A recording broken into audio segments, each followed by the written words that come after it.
Hey there, rate update for June 2024. Bank of Canada has lowered the prime rate by 0.25%. That is great news for people that are hoping for lower rates, which is basically any homeowner in Canada. So it's great news.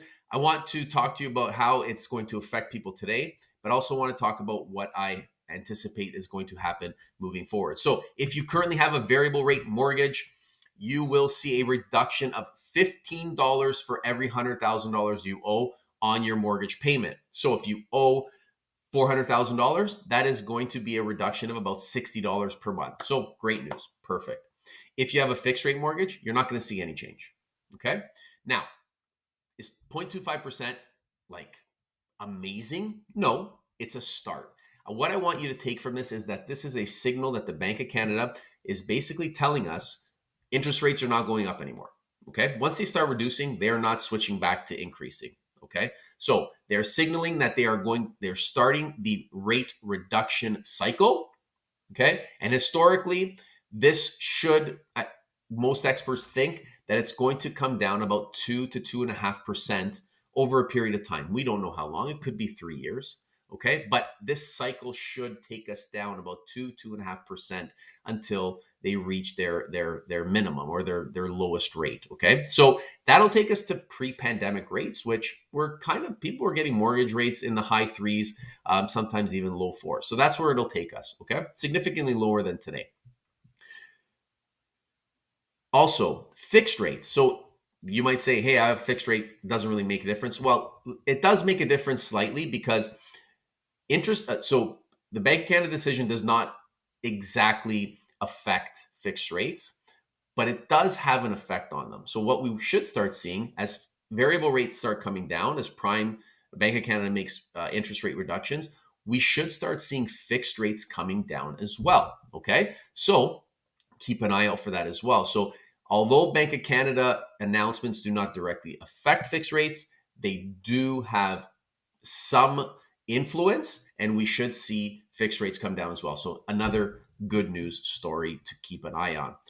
Now, what I really want to talk to you about too is what we can expect over the next little while. Okay, because you might say, yeah, 0.25%. Yeah, okay, great. It's not huge. My interest rate is so much higher than it was when I started, and that is true. What I want you to be realistic in thinking or knowing is how fast and how much they're going to drop rates. I suspect they're going to probably drop another 0.25% by the end of the year. Okay.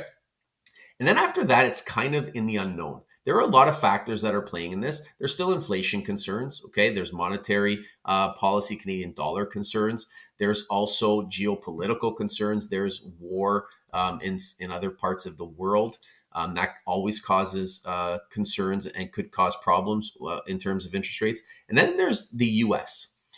The US has not started reducing rates. Canada does not follow the US exactly, but they do try to stay very close to how they decide. So they have not reduced rates yet.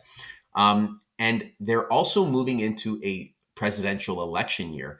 And historically, they've been very hesitant to change interest rates during presidential election years. So that'll also play a part in how fast Canada reduces variable rates. Okay, so it's something to keep an eye out. So I do suspect that we'll see another one before the end of the year, but then going into 2025, it's in the unknown. We'll keep an eye out. We'll see how these other factors affect the Bank of Canada's decisions and the overall interest rate environment in Canada for mortgages. So if you're coming up for renewal soon, know that you probably are not going to see massive rate reductions than what we are at right now. So you're still going to be renewing to a significantly higher rate than you currently have.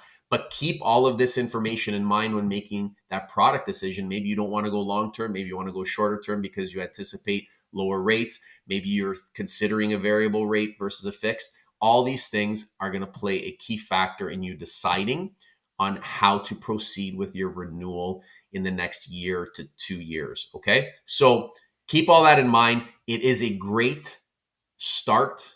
Let's take this small win. Okay. And of course, if you have any questions, please feel free to reach out and I'd be happy to help. Have an awesome weekend.